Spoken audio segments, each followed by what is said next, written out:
शेर जंगल में चल रहा है। अचानक इसे कुछ जानवर परेशान दिखाई देते हैं। बादशाह सलामत। जंगल में एक नया शिकारी आया है जो बेरहमी से जानवरों का शिकार कर रहा है। हम सब खतरे में हैं। शेर अपने तख्त पर बैठा है, जानवरों की तरफ देखते हुए। मेरे जंगल में कोई बिला इजाजत शिकार नहीं कर सकता। मैं खुद इसका मुकाबला करूंगा। शिकारी जंगल में जाल बिछा रहा है। शेर और दूसरे जानवर छुपे हुए हैं। हमें शिकारी को भगाने के लिए होशियारी और ताकत से काम लेना होगा। शिकारी जाल बिछा रहा होता है। अचानक शेर जोर से दहाड़ता है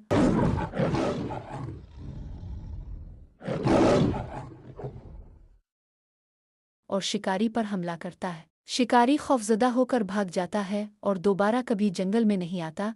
जानवर खुशी से शेर बादशाह की तारीफ करते हैं। इखलाकी सबक। बहादुरी और इत्तेहाद से बड़ी मुश्किल का सामना किया जा सकता है।